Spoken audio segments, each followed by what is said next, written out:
ॐ तव कथामृतं तप्तजीवनं कविभिरीडितं कल्मषापहं श्रवणमङ्गलं श्रीमदाततं भुवि गृह्णन्ति ये भूरिदा जनाः। শ্রী রামকৃষ্ণ দক্ষিণেশ্বর মন্দিরে মাস্টারের প্রতি নানা উপদেশ। 1884 20 জুন। মাস্টার: আচ্ছা, যে বাজি দেখে তার কি দয়া থাকে? তার কি কর্তৃত্ববোধ থাকে? কর্তৃত্ববোধ থাকলে তবে তো দয়া থাকবে। শ্রী রামকৃষ্ণ: সে একেবারে সবটা দেখে, ঈশ্বর, মায়া, জীব, জগৎ। সে দেখে যে মায়া, জীব, জগৎ আছে অথচ নাই। যতক্ষণ নিজের আমি আছে ততক্ষণ ওরাও আছে। জ্ঞান অসির দ্বারা কাটলে পর আর কিছুই নাই। তখন নিজের আমি পর্যন্ত বাজিকরের বাজি হয়ে পড়ে। মনি চিন্তা করিতেছেন। শ্রী রামকৃষ্ণ বলিতেছেন, কিরকম জানো? যেমন 25 থাক পাপড়িওয়ালা ফুল, এক চোপে কাটা। কর্তৃত্ব? রাম রাম। সুখদেব, শঙ্করাচার্য এরা বিদ্যার আমি রেখেছিলেন। দয়া মানুষের নয়, দয়া ঈশ্বরের। বিদ্যার আমির ভিতরেই দয়া, বিদ্যার আমি তিনিই হয়েছেন। কিন্তু হাজার বাজি দেখো, তবু তাঁর অন্ডরে পালাবার জো নাই। তুমি স্বাধীন নও, তিনি যেমন করান তেমনি করতে হবে। সেই আদ্যাশক্তি ব্রহ্মজ্ঞান দিলে তবে ব্রহ্মজ্ঞান হয়, তবে বাজির খেলা দেখা যায়, নচেত নয়। যতক্ষণ একটু আমি থাকে ততক্ষণ সেই আদ্যাশক্তির এলাকা, তাঁর অন্ডরে, তাঁকে ছাড়িয়ে যাবার জো নাই। আদ্যাশক্তির সাহায্যে অবতার লীলা, তাঁর শক্তিতে অবতার। অবতার তবে কাজ করেন, সমস্তই মার শক্তি। কালীবাড়ির আগেকার খাজাঞ্চি কেউ কিছু বেশি রকম চাইলে বলতো, 2-3 দিন পরে এসো, মালিককে জিজ্ঞাসা করবে। কলির শেষে কল্কি অবতার হবে। ব্রাহ্মণের ছেলে, সে কিছু জানে না, হঠাৎ ঘোড়া আর তরবার আসবে। অধর আরতি দেখিয়া আসিয়া বসিলেন। ধাত্রী ভুবনমোহিনী মাঝে মাঝে ঠাকুরকে দর্শন করিতে আসেন।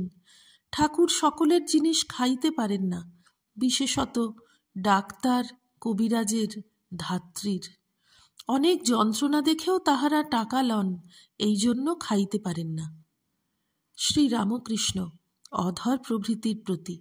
ভুবন এসেছিল, 25টা বোম্বাই আম আর সন্দেশ রসগোল্লা এনেছিল। আমায় বললে, আপনি একটা আম খাবে? আমি বললাম, আমার পেট ভার। আর সত্যই দেখো না, একটু কচুরি সন্দেশ খেয়েই পেট কিরকম হয়ে গেছে। কেশব সেনের মা বোন এরা এসেছিল, তাই আবার খানিকটা নাচলাম। কি করি, ভারী শোক পেয়েছে। ঠাকুর শ্রী রামকৃষ্ণের পণ্ডিত দর্শন, প্রথম পরিচ্ছেদ। আজ রথযাত্রা, বুধবার 25 জুন 1884, আষাঢ় শুক্লা দ্বিতীয়া।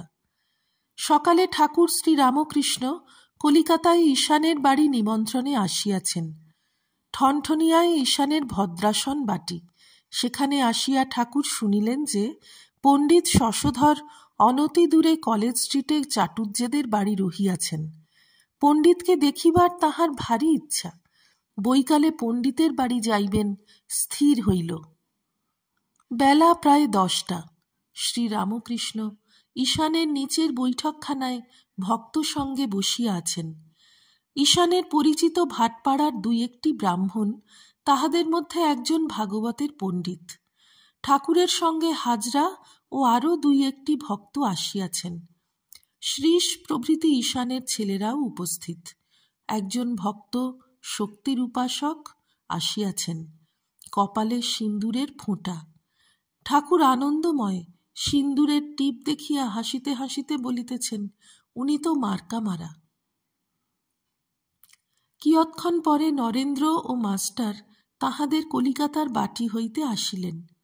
তাহারা ঠাকুরকে প্রণাম করিয়া তাহার কাছে উপবিষ্ট হইলেন। ঠাকুর মাস্টারকে বলিয়াছিলেন, আমি অমুক দিন ঈশানের বাড়ি যাইতেছি, তুমিও যাইবে ও নরেন্দ্রকে সঙ্গে করিয়া আনিবে। ঠাকুর মাস্টারকে বলিতেছেন, সেদিন তোমার বাড়ি যাচ্ছিলাম, তোমার আড্ডাটা কোন ঠিকানায়? মাস্টার, আজ্ঞা, এখন শ্যামপুকুর তেলিপাড়ায়, স্কুলের কাছে। শ্রীরামকৃষ্ণ, আজ স্কুলে যাও নাই? মাস্টার, আজ্ঞা, আজ রথের ছুটি।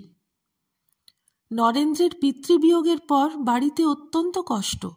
তিনি পিতার জ্যেষ্ঠ পুত্র, ছোট ছোট ভাই ভগ্নী আছে। পিতা উকিল ছিলেন, কিছু রাখিয়া যাইতে পারেন নাই। সংসার প্রতিপালনের জন্য নরেন্দ্র কাজকর্ম চেষ্টা করিতেছেন। ঠাকুর নরেন্দ্রের কর্মের জন্য ঈশান প্রভৃতি ভক্তদের বলিয়া রাখিয়াছেন। ঈশান কম্পট্রোলার জেনারেলের অফিসে কর্মচারীদিগের একজন অধ্যক্ষ ছিলেন। নরেন্দ্রের বাটির কষ্ট শুনিয়া ঠাকুর সর্বদা চিন্তিত থাকেন। শ্রীরামকৃষ্ণ নরেন্দ্রের প্রতি, আমি ঈশানকে তোর কথা বলেছি। ঈশান ওখানে একদিন ছিল কি না তাই বলেছিলাম। তার অনেকের সঙ্গে আলাপ আছে। ঈশান ঠাকুরকে নিমন্ত্রণ করিয়া আনিয়াছেন। সেই উপলক্ষে কতকগুলি বন্ধুদেরও নিমন্ত্রণ করিয়াছেন। গান হইবে, পাখোয়াজ, বাঁয়া তবলা ও তানপুরার আয়োজন হইয়াছে। বাড়ির একজন একটি পাত্র করিয়া পাখোয়াজের জন্য ময়দা আনিয়া দিল। বেলা 11টা হইবে। ঈশানের ইচ্ছা নরেন্দ্র গান করেন। শ্রীরামকৃষ্ণ ঈশানের প্রতি, এখনো ময়দা? তবে বুঝি খাবার অনেক দেরি? ঈশান সহাস্যে, আজ্ঞে না, তত দেরি নাই। ভক্তেরা কেহ কেহ হাসিতেছেন। ভাগবতের পণ্ডিতও হাসিয়া একটি উদ্ভট শ্লোক বলিতেছেন। শ্লোক আবৃত্তির পর পণ্ডিত ব্যাখ্যা করিতেছেন। দর্শনাদি শাস্ত্র অপেক্ষা কাব্য মনোহর। যখন কাব্য পাঠ হয় বা লোকে শ্রবণ করে, তখন বেদান্ত, সাংখ্য, ন্যায়, পাতঞ্জল এইসব দর্শন শুষ্ক বোধ হয়। কাব্য অপেক্ষা আবার গীত মনোহর। সঙ্গীতে পাষাণ হৃদয় লোকও গলে যায়। কিন্তু যদিও গীতের এত আকর্ষণ, যদি সুন্দরী নারী কাছ দিয়ে চলে যায়, কাব্যও পড়ে থাকে, গীত পর্যন্ত ভালো লাগে না, সব মন ওই নারীর দিকে চলে যায়। আবার যখন বুভুক্ষা হয়, ক্ষুধা পায়, কাব্য, গীত, নারী কিছুই ভালো লাগে না। অন্য চিন্তা চমৎকারা। শ্রীরামকৃষ্ণ সহাস্যে, ইনি রসিক। পাখোয়াজ বাঁধা হইল। নরেন্দ্র গান গাইতেছেন। গান একটু আরম্ভ হইতে না হইতে ঠাকুর উপরের বৈঠকখানা ঘরে বিশ্রাম করিবার জন্য চলিয়া আসিলেন, সঙ্গে মাস্টার ও শ্রীশ। বৈঠকখানা ঘর রাস্তার উপর। ঈশানের শ্বশুর ক্ষেত্রনাথ চাটুর্যে মহাশয় এই বৈঠকখানা ঘর করিয়াছেন। মাস্টার শ্রীশের পরিচয় দিলেন। বলিলেন, ইনি পণ্ডিত ও অতিশয় শান্ত প্রকৃতি। শিশুকাল হইতে ইনি আমার সঙ্গে বরাবর পড়িয়াছিলেন। ইনি ওকালতি করেন। শ্রীরামকৃষ্ণ, এরকম লোকের উকিল হওয়া? মাস্টার, ভুলে ওর ও পথে যাওয়া হয়েছে। শ্রীরামকৃষ্ণ, আমি গণেশ উকিলকে দেখেছি। ওখানে বাবুদের সঙ্গে মাঝে মাঝে যায়, পান্নাও যায়। সুন্দর নয়, তবে গান ভালো। আমায় কিন্তু বড় মানে, সরল। শ্রীশের প্রতি, আপনি কি সার মনে করেছ? শ্রীশ, ঈশ্বর আছেন আর তিনিই সব করছেন।